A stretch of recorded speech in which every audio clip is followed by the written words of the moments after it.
years ago, Oktyabrskoye started to supply Russia with vast deposits of uranium ore that fueled its transformation into nuclear superpower. Ever since then, there's been uranium and radioactive dust poisoning, people dying, profits in trade decreasing, and the country's reputation thrown away. The mine is currently under control by a state nuclear agency, TEVL. This Russian-controlled company is one of the world's leading manufacturers of nuclear fuel, supplying fuel to many Eastern European countries. In fact, 17% of the world's power reactors are running on TEVL-made fuel.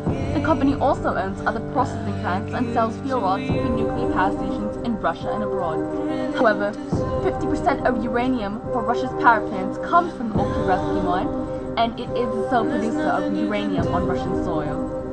Since the Oktyabrskoye disaster is ongoing and the government has just recently begun giving the aid that people so desperately need, not many investigations into what diseases its citizens suffer from have been carried out. This is Jamaat Update live from Oktyabrskoye. Back to you, boss, with the weather.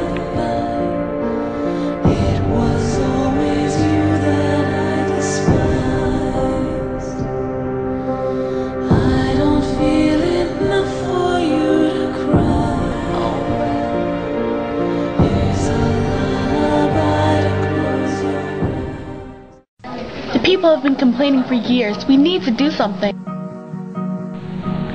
Resettlement is out of the question. It would take millions of dollars, and there is not enough money. And we can't shut the mine down. It's our largest producer of uranium. Our economy would suffer. But what really matters here is the money.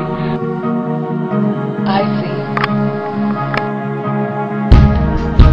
I see we are on the same page. Uranium, which is widely found in the soil of Oktyabrskoye, is considered to be the deadliest metal because of its radioactivity. It has long been known that miners working in uranium mines develop lung cancer. It's not the uranium that directly causes lung cancer, but the disintegration of uranium atoms over billions of years.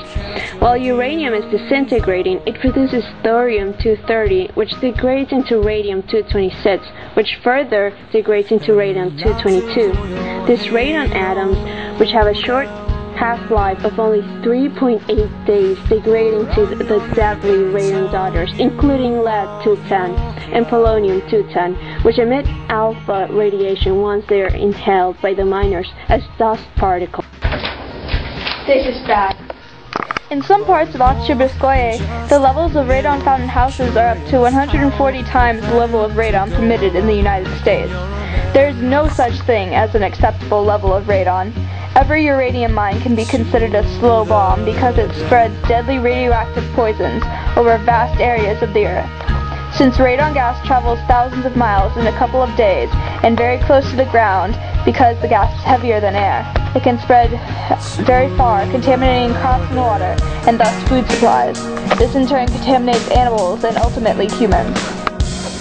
The uranium is spreading everywhere. Radiation can cause buildups of mutations over time, which can eventually lead to lung cancer, breast cancer. The teratogonic effect. Yes, if a pregnant mother is exposed to radiation, she can put her future child at risk. Teratogonic effects are when the patient causes mutations and deformities in the developing fetus. Go on, Dapper. Now we'll leave the confession. The meeting is done. I have to go. Yes, everything's in place. Enter. It's over. You know what you're up to. Oh, is that so?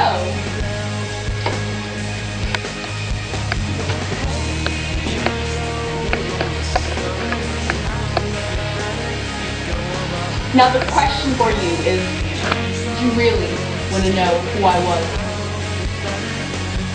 Your halo slipping down. Your halo slipping down to choke you now.